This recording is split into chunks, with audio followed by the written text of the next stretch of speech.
Hi friends, welcome back to our channel Kanchana కథలు. ఈరోజు నేను మీకోసం ఒక మంచి కథను తీసుకొచ్చానండి. కథ పేరు జ్ఞానోదయం. ఇక కథలోకి వెళ్ళిపోదామండి. అరావళి పర్వతాలలో ఒక చిన్న రాజ్యం ఉండేది.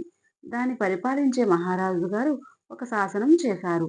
60 ఏళ్లు నిండిన వాళ్ళు ఏ పనికి పనికిరారు కనుక వారిని పోషించడం వృధా అని, అలాంటి వారిని రాజ్యంలో లేకుండా చేస్తే మిగిలిన వాళ్ళు మరింత సుఖంగా బ్రతుకుతారు అనుకొని 60 నిండిన వృద్ధులను వారి కొడుకులు దూరాన ఉండే లోయలోని అరణ్యంలో విడిచిపెట్టి రావాలని శాసనం చేశారు. రాజు శాసనం అమలు చేయడం తప్పదు కనుక షష్టిపూర్తి అయిన వారందరినీ వారి కొడుకులు ఒక లోయలో వదిలిపెడుతూ వచ్చారు. ఆ లోయకు షష్టిపూర్తి లోయ అనే పేరు వచ్చింది. ఆ ముసలివాళ్ళు ఆ లోయలో కొంతకాలం ఎలాగో ప్రాణాలు నిలుపుకొని ఆ తరువాత దిక్కులేని చావు చచ్చిపోయేవాళ్ళు. ఒక ముసలివాడికి 60 సంవత్సరాలు నిండాయి.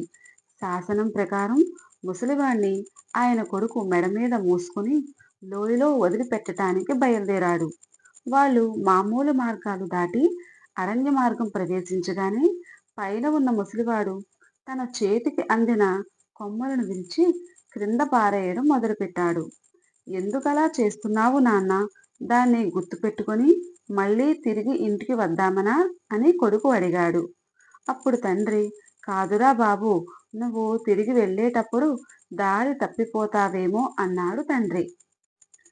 తన పైన అంత ప్రేమగల తండ్రిని లోయలో వదిలి రావటానికి కొడుకుకి మనసు రాలేదు.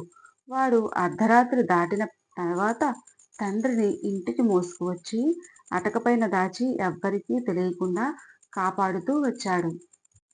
రాజుగారు చేసిన మూఢ శాసనం ప్రజలకు చాలా కష్టంగా అనిపించింది.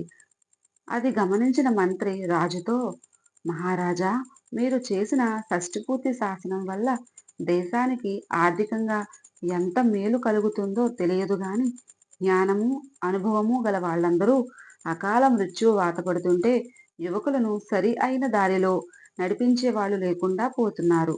అందుచేత దేశానికి భరించరాని నష్టం కలుగుతుంది అన్నాడు మహామంత్రి. రాజు ఈ మాట నమ్మలేదు. తాను చెప్పినదే నిజమని రుజువు చేస్తానని మంత్రిగారు అన్నారు. ఆయన సలహాతో రాజు చాటింపు వేయించాడు. రాజ్యంలోని పౌరులందరూ బూడిదతో పేరిన తాళ్ళు పట్టుకొని రావాలి. బూడిదను తానుగా పేరటం ఎలాగో పౌరుల్లో ఒక్కడికి కూడా అర్థం కాలేదు. తండ్రిని అటక మీద దాచినవాడు, నాన్నా, బూడిదతో పేనిన తాళ్ళు పట్టుకురమ్మని రాజుగారు చాటింపు వేయించారు. అది ఎలా సాధ్యం అని అడిగాడు. తాడును కాల్చి బూడిద రూపు తెప్పించి అలాగే పట్టుకుపోయి రాజుగారికి చూపించురా బాబు అని తండ్రి కొడుక్కి సలహా ఇచ్చాడు. అప్పుడు కొడుకు తండ్రి చెప్పిన ప్రకారమే తాడును కాల్చి పట్టుకుపోయి రాజుగారికి చూపించాడు. రాజ్యంలో మరెవ్వరూ ఆ పని చెయ్యలేకపోయారు. రాజు, నువ్వు చాలా తెలివైన వాడివి అని మెచ్చుకున్నారు. యువకుణ్ణి పంపివేశారు. మంత్రి, చూసావా, తెలివితేటలు ముసలివాళ్ళకే కాదు యువకులకు కూడా ఉంటాయి అన్నాడు. తెలివితేటలు కుర్రవాడివో కాదో తేల్చుకోవడానికి ఇంకొక చాటింపు వేయించండి అని మంత్రి పౌరులకు మరొక పరీక్ష పెట్టాడు. దేశంలో ఉన్న పౌరులందరూ శంఖం మొనలో నుంచి దారం దూర్చి రాజుగారికి తెచ్చి చూపించాలి అని చాటింపు వేయించారు. అది ఎలా సాధ్యమో ఎవ్వరికీ అర్థం కాలేదు. తండ్రిని దాచిన యువకుడు మళ్ళీ తండ్రినే సలహా అడిగాడు. నాయనా, ఒక చిన్న బియ్యపు గింజకు సన్నని దారం కట్టి ఒక చీమకు అందించి శంఖంలోకి పంపించు. అది మొనలో ఉన్న బెజ్జం వెంబడి గింజతో సహా బయటికి వస్తుంది. బియ్యం గింజ వెంట దారం కూడా వస్తుంది. గింజను దారం నుంచి ఊడదీసి శంఖాన్ని తీసుకుపోయి రాజుగారికి చూపించు అన్నాడు తండ్రి. యువకుడు తండ్రి చెప్పినట్టే చేసి శంఖాన్ని దారంతో సహా తీసుకుపోయి రాజుగారికి చూపించాడు.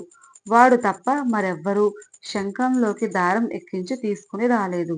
రాజు యువకుని చూసి చాలా ఆనందపడ్డారు. అప్పుడు మంత్రిగారు, మహారాజా, వీడే బూడిదతో తాడు కూడా తెచ్చినవాడు. యుక్తిగల పనులు రెండు వీడు తన స్వబుద్ధితో చేశాడు అంటే నాకు నమ్మకం కలగడం లేదు అన్నాడు మహామంత్రి. మంత్రి గట్టిగా గద్దించి నిజం అడిగేటప్పటికి యువకుడు నిజం చెప్పేశాడు. మహాప్రభు, మా నాన్న చాలా తెలివైనవాడు.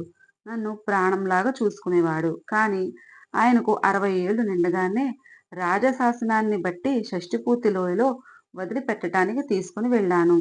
తిరిగి వచ్చేటప్పుడు నేను దారి తప్పిపోతానేమో అని ఆయన అరణ్య మార్గం పొడుగునా నా కోసం చెట్లు కొమ్మలు విరిచి పడేశాడు.